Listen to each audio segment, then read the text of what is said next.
Olá! Hoje vamos falar de um dos conceitos centrais do eletromagnetismo. Trata-se do conceito de campo. As leis do eletromagnetismo são todas elas formuladas em termos de campos. Logo, se faz necessário introduzir esse conceito. Conceito de campo elétrico, conceito de campo magnético e assim por diante, outros campos utilizados no eletromagnetismo. Vamos começar falando do conceito em si. O campo é um conceito importante quando nós queremos descrever interações à distância, não interações ou forças de contato quando um objeto está em contato com o outro. Os átomos estão muito próximos. Não é esse o caso. A interação entre os objetos pode se dar sem que os objetos estejam em contato.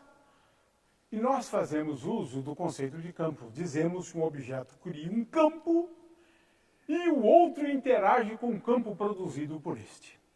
É isso. Então, estamos vendo a relevância do conceito de campo para descrever interações de uma maneira geral. A interação gravitacional, a Terra gera um campo gravitacional. Já ouvimos falar muito disso, né? O fato é que o campo ocupa um papel muito importante, né, na ciência do eletromagnetismo e, em geral, para descrever a interação à distância. Einstein gostava muito desse conceito e ele passou os últimos anos da vida dele trabalhando na ideia do campo unificado. E de acordo com Einstein, não existe espaço sem campo.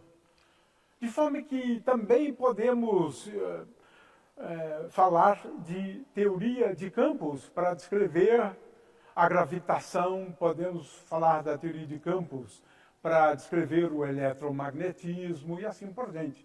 De forma que a gente pode falar em teoria de campos. E a teoria mais complexa de campos é a teoria quântica de campos, onde agora trabalhamos com o conceito de campo, mas com o conceito de campo quantizado, como um operador.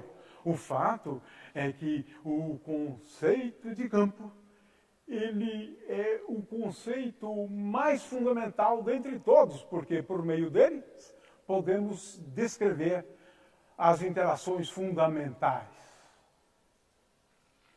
Mas temos um pequeno problema. É que o conceito de campo acaba sendo um conceito abstrato. E aí é que está a dificuldade do conceito de campo. Ele é abstrato. Ora, por quê? Não há um outro caminho. Os campos elétricos e magnéticos não estão ao alcance dos órgãos dos sentidos. Essa é a dificuldade. Nós não podemos ver o campo elétrico, nós não podemos ver o campo magnético, não podemos ver a carga. Ela não está ao alcance. Nós não podemos tocar o campo magnético, nem o campo elétrico. Ele não emite sons. O fato é que os órgãos dos sentidos, eles são muito especializados e a gente deixa de perceber muita outra coisa. Numa sala como essa, podemos ter ondas eletromagnéticas e nós nem sequer nos damos conta. Vemos apenas uma fraçãozinha das ondas eletromagnéticas. O resto escapa à nossa percepção. Portanto, não há solução. Temos que fazer uso de conceitos abstratos. E o conceito de campo é um conceito abstrato. Não há como negar isso. Em que pese, muitas vezes, você poder medir campos, né? Alguns não, como o potencial vetor, mas o fato é que campos, em geral, né, escapam aos nossos sentidos. É algo que existe no espaço, está lá. A gente não consegue ver, está lá.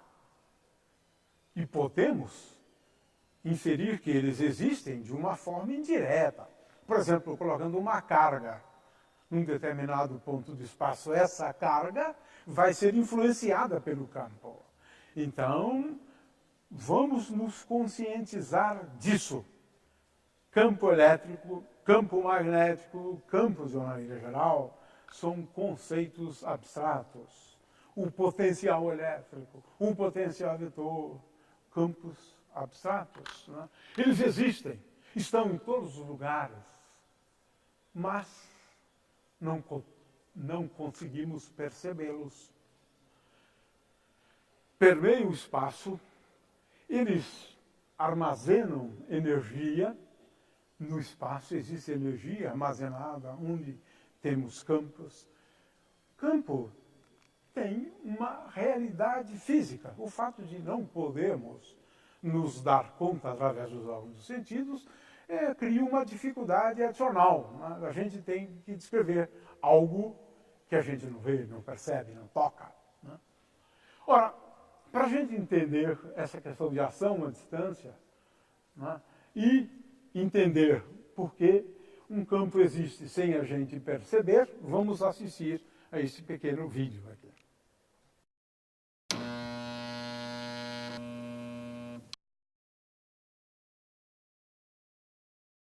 Para este experimento, utilizaremos um gerador Van der Graaf e uma pequena esfera condutora com um cabo isolante.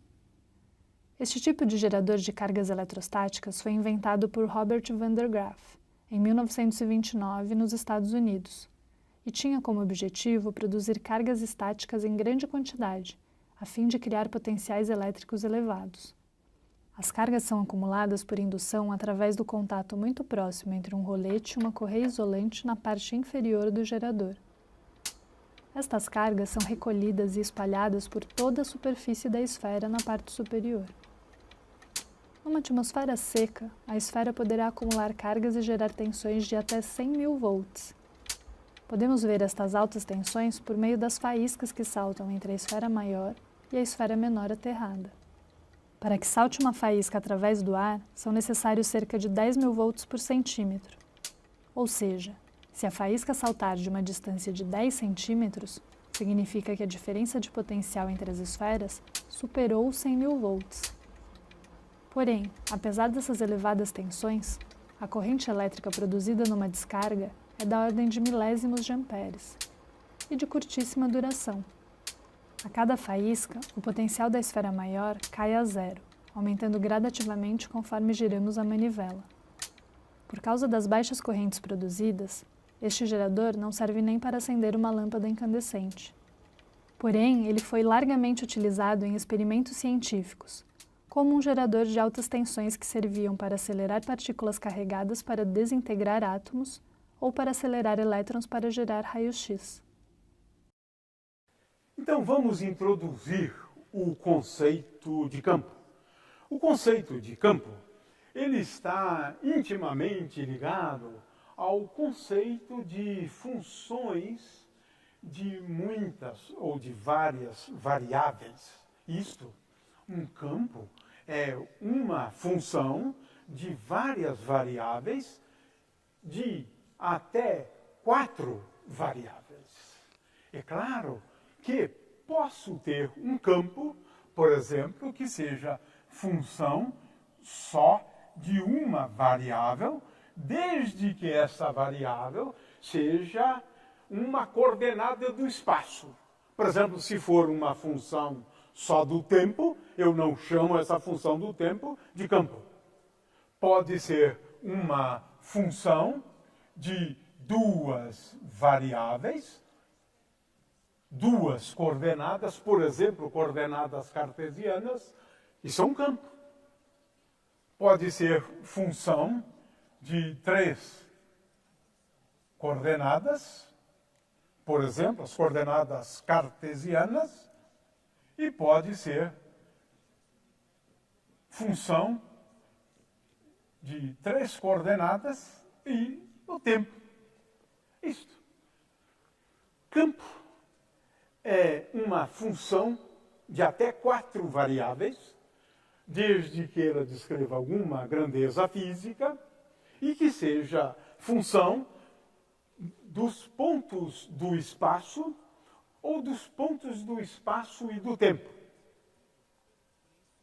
Esse é o conceito geral de campo. Estamos definindo um campo. Os campos, por outro lado, eles podem ser classificados em 2 e até mais categorias. Vamos deixar os campos tensoriais de posto 2, 3 e 4 fora disso, né? Como é o caso da teoria da relatividade, nós fazemos uso de campos tensoriais. Vamos deixar isso de lado. Vamos falar só de campos escalares. Se essa função V representar uma grandeza escalar, esse campo, então, é dito ser um campo escalar. No entanto, um campo pode ser também uma grandeza vetorial. Neste caso, um campo como o campo elétrico é representado assim, com uma flecha E de x, y e z e t. É claro que o campo ele pode depender apenas das coordenadas, né? De forma que não há necessidade dessa dependência com o tempo. Esse é o caso mais geral do campo elétrico, do campo magnético e assim por diante. O fato é que quando eu escrevo um campo vetorial, eu preciso lembrar que um campo vetorial, de acordo com o que nós temos aqui, ele tem 3 componentes, de forma que cada componente de um campo vetorial depende de 1, 2, 3 coordenadas associadas a um ponto no espaço e, eventualmente, do tempo. Não há essa obrigatoriedade de depender do tempo. Muito bem, então classificamos os campos em campos vetoriais escalares. Ora, olhe para a superfície terrestre e na superfície terrestre nós podemos falar de 2 campos associados ao eletromagnetismo. Temos um campo elétrico na superfície terrestre e acima, na atmosfera terrestre. Temos também, como sabemos, como os chineses aprenderam ao confeccionarem uma bússola, né, que o campo magnético da Terra existe. Existe um campo magnético da Terra. No entorno da Terra existe também um campo gravitacional.